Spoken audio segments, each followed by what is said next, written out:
오늘 말씀은 이사야서 43장 14절로부터 21절입니다. 이사야서 43장 14절로부터 21절입니다. 우리 한 목소리로 함께 읽도록 하겠습니다. 너희의 구속사요 이스라엘의 거룩한 이 여호와가 말하노라. 너희를 위하여 내가 바벨론의 사람을 보내어 모든 갈대아 사람에게 자기들이 연락하던 배를 타고 도망하여 내려가게 하리라. 나는 여호와 너희의 거룩한 이요 이스라엘의 창조자요 너희의 왕이니라. 나 여호와가 이같이 말하노라. 바다 가운데의 길을 큰 물 가운데에 지름길을 내고 병거와 말과 군대의 용사를 이끌어내어 그들이 일시에 엎드러져 일어나지 못하고 소멸하기를 꺼져가는 등불 같게 하였느니라. 너희는 이전 일을 기억하지 말며 옛날 일을 생각하지 말라.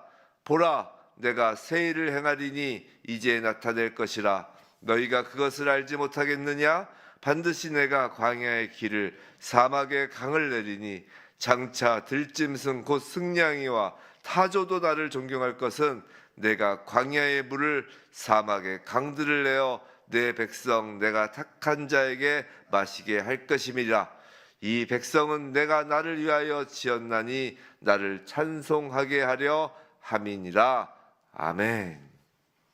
오늘 보라 내가 새 일을 행하리니 라는 제목으로 오늘 이사야서 43장 14절로부터 21절 말씀을 우리가 받을 때 단순히 말씀이 우리의 머리에만 머무는 것이 아니라 우리의 마음 중심에 머물고 또 우리의 마음에만 머무는 것이 아니라 우리의 입술과 우리의 손과 발까지 이어져서 정말 이 말씀이 곧 우리의 삶이 되고 우리가 이 말씀대로 행하여져 정말 이 백성은 내가 나를 위하여 지었나니라는 그 하나님의 음성을 들으며 날마다 찬송하는 저와 여러분들에게 주님의 이름으로 축원합니다.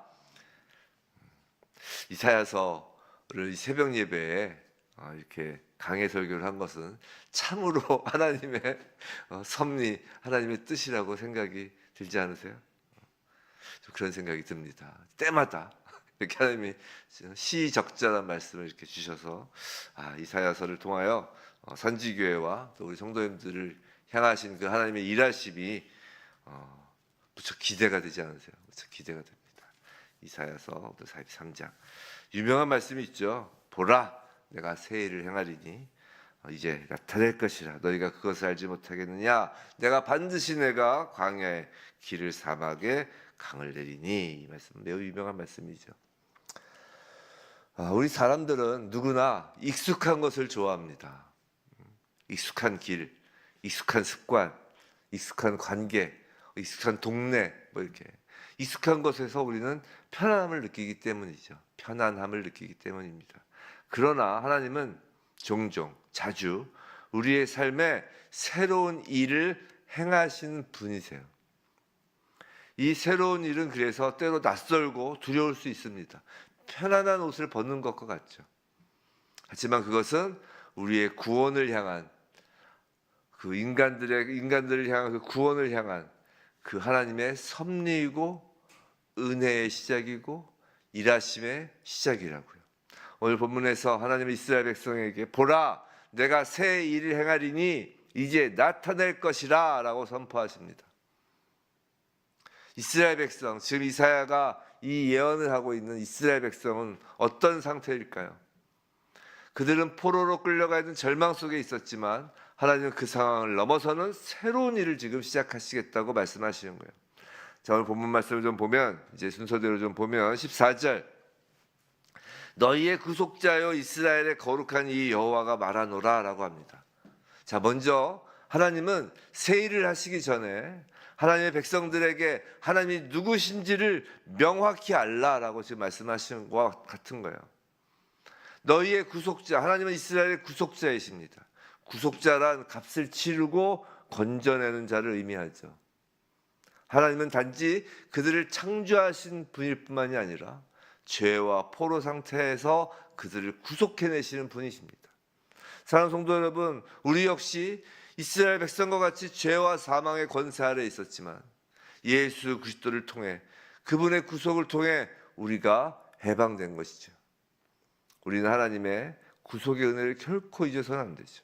자, 15절 계속하여 하나님은 당신에 대하여 이렇게 말씀하십니다. 나는 여호와 너희의 거룩한 이요 이스라엘의 창조자요 너희의 왕이니라. 자, 하나님은 창조자, 왕, 그리고 거룩하신 분입니다. 이스라엘 백성에게 그 사실을 다시 한번 상기시키시는 거예요. 하나님의 그 새 일을 행하시기 전에 이스라엘 백성에게 그 일을 상기시키는 겁니다. 그들이 비록 바벨론의 포로로 끌려가 있지만 하나님은 여전히 그들의 왕이십니다. 바벨론 왕이 이스라엘 백성의 왕이 아니라는 것이에요. 성도 여러분, 우리는 하나님께서 우리의 창조자이시고 우리의 구속자이시며 우리의 왕이시라는 그 사실만으로도 힘을 얻을 수 있는 것이에요. 하나님은 누워서 잠자는 자와 같은 자에게 새 일을 행하시면서 이 길을 걷자라고 얘기 안 하신다고요. 깨워서 하나님이 누구신지를 알게 하고 명확히 하게 하고 나서 그리고 그 길을 걷게 하신다고요. 우리는 사실 깨어서 하나님 우리의 왕이라는 사실만, 예수 그리스도께서 우리가 우리의 왕이라는 사실만 알아도 이미 끝난 거예요. 이제. 자, 창세기에 보면, 창세기 4장에 보면 이제 가인이 이제 아벨을 죽이고선 이제 하나님 앞을 떠나서 여호와 앞을 떠나서 에덴 동쪽으로 가죠. 도망가죠. 그 후에 이제 창세기 4장에 그 가인의 후손들의 족보가 쭉 나옵니다. 이 가인의 후손들은 이제 소위 자신의 힘으로 자신을 지켜야 하고 또 자신의 힘으로 자신을 지킬 수 있다라는 그 하나님을 대적하는 자들의 족보예요.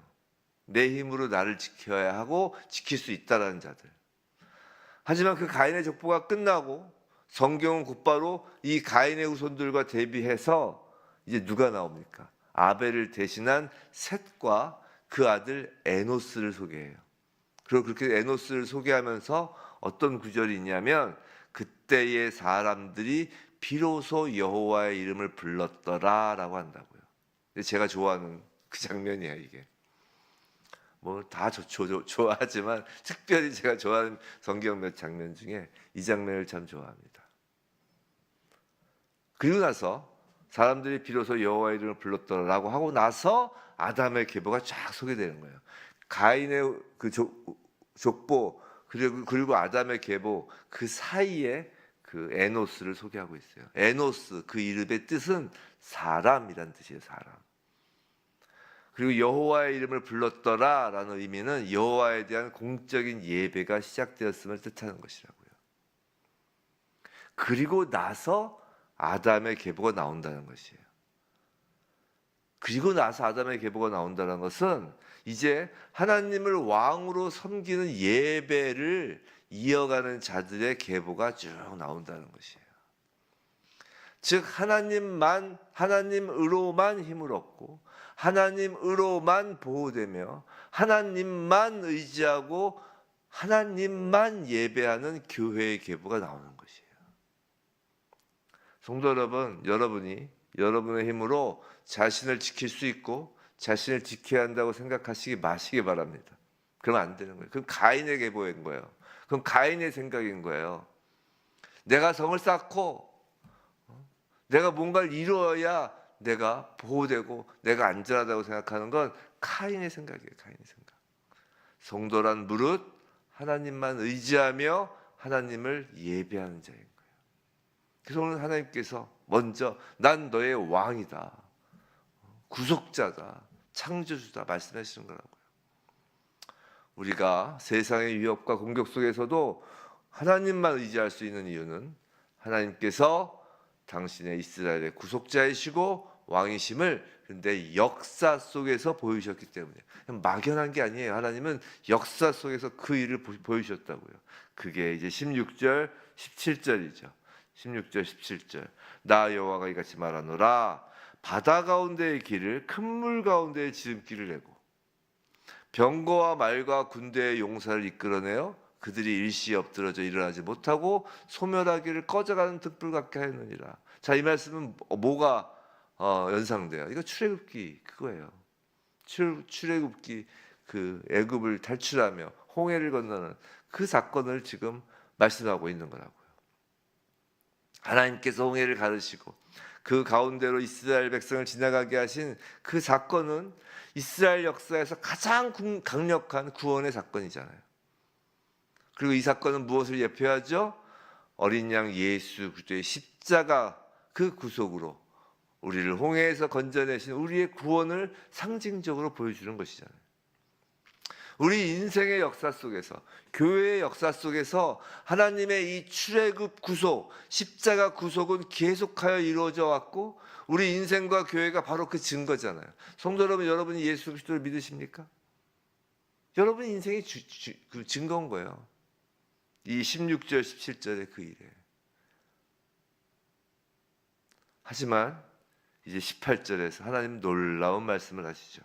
18절, 너희는 이전 일을 기억하지 말며 옛날 일을 생각하지 말라고 하십니다. 물론 우리가 그 구원의 은혜를 기억하는 것은 중요하고 필요합니다. 은혜 기억하는 게 감사라고 말씀을 드렸잖아요. 기억하는 것이, 하나님의 일하심을 기억하는 것이 감사란 말이죠. 하지만 하나님은 과거의 은혜에만 머무르는 것이 아니라는 것이에요. 지금도 앞으로도 역사하시는 살아계신 하나님이십니다. 과거에 받은 은혜와 경험 물론 소중하지만 거기에 머물러 있으면 하나님이 이제 우리 삶에서 하시는 그 새 일을 놓치게 된다는 것이에요. 그래서 하나님께서 이전 일을 기억하지 말며 옛날 일을 생각하지 말라, 주저앉아 있지 말라는 것입니다. 이제 어떤 교회에서 오랫동안 신앙생활 해온 성도님 계시죠. 근데 예전에 이제 그런 성도님 계세요. 예전에 어떤 기도원에도 자주 가고 전도도 열심히 하고 옛날에 거의 하늘을 날아다녔죠. 그런데 지금은 이제 예전에 내가 얼마나 은혜 받았는지 알아. 예전에 얼마나 내가 열심히 했는지 알아. 내가 얼마나 내가 하루에도 몇 번씩 신방 다니고 얼마나 정말 하늘을 날아다니는 것처럼 신앙생활했던 그 과거 이야기만 계속 머무는 거예요. 마치 출애굽의 홍해만 말하면서 지금은 아무 기대도 하지 않는 것처럼 말이죠. 성도 여러분, 요새 라떼는 있잖아요. 라떼는 절대 이제 신앙의 연수가 계속 더 차갈수록 교회에 더 오래 생각하실수록 절대 이전 얘기를 하지 마세요. 물론 아예 안 할 수는 없지만 가급적 하지 마세요. 내가 옛날에 어떤 교회에서 이랬는데, 내가 옛날에 뭐였는데, 내가 옛날에 만난 성도는 어땠는데, 내가 옛날을 얘기가 계속 가만히 보면 그 어떤 성도의 성숙도, 오히려 믿음의 성숙도는 그 옛날에를 얼마나 안 하는지에 따를 것 같아요. 옛날에 계속 기억 좋았던 걸 얘기하면 그나마 좀 낫죠. 안 좋았던 것부터 계속 얘기하는 분은 더 안 좋아. 그럼 도대체 하나님의 은혜는 언제 받았다는 건지. 그런 분에게 하나님은 말씀하시는 거예요. 너희는 이전 일을 기억하지 말며 옛날 일을 생각하지 말라라고 말이죠. 옛날 일을 이야기하는 건 그건 간증이 아니에요. 제가 말씀드렸죠. 간증은 내 옛날 경험을 얘기하는 게 아니라 예수님 이야기를 하는 게 간증이에요. 간증은 예수님 이야기를 하는 거예요. 자, 옛날 일을 생각하지 말라. 이것은 과거를 무시하라는 말은 아니에요. 과거에 머무르지 말고 지금도 역사하시는 하나님을 바라보라는 것이에요. 19절, 오늘 주제 9절이죠. 보라, 내가 새 일을 행하리니 이제 나타낼 것이라 너희가 그것을 알지 못하겠느냐. 반드시 내가 광야의 길을 사막의 강을 내리니. 성도 여러분, 하나님의 이 새 일은 단순히 좋은 일이 아니에요. 도저히 있을 수 없는 일, 인간의 한계를 초월하는 일입니다. 광야의 길을 내고 사막의 강을 내는 이것은 인간의 시각에서는 불가능해 보이는 일이라고요. 하지만 하나님께서는 가능하시다고. 왜냐고요? 오늘 시작하면서 말씀하셨잖아요. 하나님께서 너희의 구속자요, 너희의 창조주요, 너희의 왕이기 때문입니다. 하나님께서 새 일을 행하신다는 것은 우리가 지금 처한 환경이 아무리 메마르고 막혀 있어도 정말 광야라 할지라도 그곳에서 생명의 길, 구원의 강물을 내신다는 것이에요. 그런데 우리 구절은 우리가 익히 잘 알고 있고 또 찬양 가사로도 있죠. 그 찬양도 부르고 하는데 이 구절, 이 말씀은 절대로 개인적인 목적으로 찬양하고 기도하는 말씀이 아님을 명심하셔야 돼요. 우리 그 가게 이렇게 붙여놓고 가게 잘 되라고 붙이는 그런 구절이 아니라고요. 제가 이전에도 몇 번 그런 구절 말씀드렸지만 이런 개인적인 목적, 나의 세상적인 형통, 내 배를 두드리고 내 등 따숩게 해달라는 그 목적으로 찬양하고 기도하는 게 광야의 길을 사막의 강을 내는 게 아니란 말이에요. 성도 여러분, 우리는 교회예요. 예배자입니다. 가인처럼 내 힘으로 내가 뭔가를 해보려고 하고 할 수 있다고 하는데 안 되니까 잠깐 제가 전에 말씀했죠. 그 119 구급대에 전화해서 좀 도와주세요 하는 거죠. 그렇게 해서 하나님께 도움을 요청하는, 내가 해보고 안 되면 도와줘, 그런 식으로 사는 사람들이 아니라고요. 우린 교회라고요. 예배자입니다. 우리의 기도는 세상을 살리는 기도여야 하고 우리의 예배는 하나님을 예배하는 거예요. 내가 하다 보니까 안 되니까 좀 마치 모자른 돈 좀 꺼주세요, 이렇게 해서 돈 꾸려고 온 하나님 앞에 나타나는 그런 게 아니라, 예배는 그런 게 아니라고요. 하나님을 정말 경배하는 거란 말이에요. 아까 그 에노스, 그때로부터 사람들이 하나님 여호와의 이름을 부르는 거라고요. 예배한 예배자잖아요. 우린 교회라고요. 20절 보세요. 장차 들짐승 곧 승냥이와 타조도 나를 존경할 것이라고 하잖아요. 하나님의 세일은 단지 나만을 위한 것이 아니라는 것이에요. 인간만을 위한 것도 아니에요. 지금 온 피조물이 하나님을 경외하게 되는 것을 목적으로 갖는다고요. 심지어 들짐승들까지도 하나님의 영광을 찬양하게 된다는 것이에요. 20절 그거는 들짐승이 표현하지만 사실은 전혀 척박하고 믿지 않을 것 같은 사람들조차 하나님을 찬양하고 경외하는 것을 목적으로 갖고선 그리고 길을 내시고 물을 내시는 거라고요. 21절 이 백성은 내가 나를 위하여 지었나니 나를 찬송하게 하려 함이라. 하나님께서 세일을 행하시는 최종 목적은 궁극적으로 하나님께 영광이 돌아가게 하기 위함임을 명심하셔야 된다고요. 우리 인생의 회복, 어떤 교회의 부흥, 산지교회 부흥, 우리 개개인 성도의 회복, 산지교회 부흥, 이 대한민국의 갱신, 이것도 궁극적으로 하나님을 찬송하게 하려는 하나님의 뜻 안에 있음을 명심하시기 바랍니다. 사랑하는 성도 여러분, 하나님은 지금도 새 일을 행하시는 거예요. 하나님은 과거의 하나님이 아니라 현재와 미래의 하나님이십니다. 그런데 그 하나님의 새 일에 우리가 해야 할 것이 있어요. 하나님의 새 일에는 우리가 해야 할 것이 있어요. 출애굽의 때는 하나님의 구속에 우리가 할 게 없어요. 근데 하나님의 새 일에는 우리가 해야 할 것이 있어요. 그건 현실에 안주하지 않는 것입니다. 하나님이 출애굽, 오늘 계속 이 두 개가 나오잖아요. 출애굽의 사건을 기억하지 말라라고 하면서 이전 것을 하고, 근데 새 일을 이야기하는데 말씀하시는데, 이게 바벨론에서 포로로 잡혀올 때 이제 나오는 것이죠. 그 출애굽, 그거는 우리가 할 일이 없어요. 예수님이 어린 양으로 그 피바름으로 시작된 거기 때문에 우리가 할 일이 없습니다. 근데 이 바벨론에서 나오는 것 같은 이 하나님의 새 일, 우리의 삶 속에서 하나님께서 일하시는 그 새 일에는 우리가 해야 할 것이 있어요. 그건 현실에 안주하지 않는 것이에요. 이전에는 출애굽기는 아예 죽어 있었기 때문에 현실이 안주하고 말고 살 것도 없는데, 이제는 살리셨잖아요. 홍해를 건너서 우리를 살렸잖아요. 그래서 현실이 안주하지 말라는 것이에요. 과거에 연연하지 말라는 것입니다. 그래서 출애굽기, 민수기 그 내용이 다 그거잖아요. 그 이스라엘 백성들이 과거로 돌아가자, 과거로 돌아가자. 애굽의 솥단지가 그립다, 다 그거잖아요. 할 일이 있다는 거예요. 그 광야의 길을 걸어가야 된다는 것이에요. 첫 번째, 현실에 안주하거나 과거에 연연하지 않는 것이에요. 또 하나가 개인의 유익에 빠지지 않는 것이에요. 자기 개인의 유익에 빠지면 안 됩니다. 그래서 과거 이야기하고 경험 이야기하고 자기 형편 이야기하는 사람은 절대 영적 눈을 뜰 수 없어요. 영적 눈을 뜰 수 없어요. 자기 과거만 돌아보고 자기만 계속 보는 사람이 어찌 이 보라라는 하나님의 그 명령대로 눈을 떠 볼 수가 있겠냔 말이에요.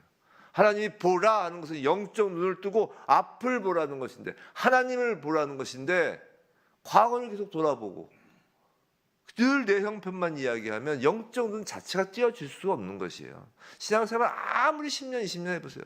교회 가서 아무리 엉엉 울고 무릎 꿇고 하나님께 이거 해주세요 저거 해주세요 아무리 그냥 해보세요. 절대 영적 눈이 안 띄어져요. 그냥 내 형편, 내 사정, 꺼이 이러면 절대 영적 눈이 안 떠집니다. 하나님께서 보라 하시는데 볼 수가 없는 것이에요. 그러니까 그냥 삶이 그렇게 되는 거예요. 계속 그냥 다람쥐 쳇바퀴 돌듯 그냥 세상 사람처럼 그냥 사는 것입니다. 보라 할 때 볼 수가 있어야 돼요.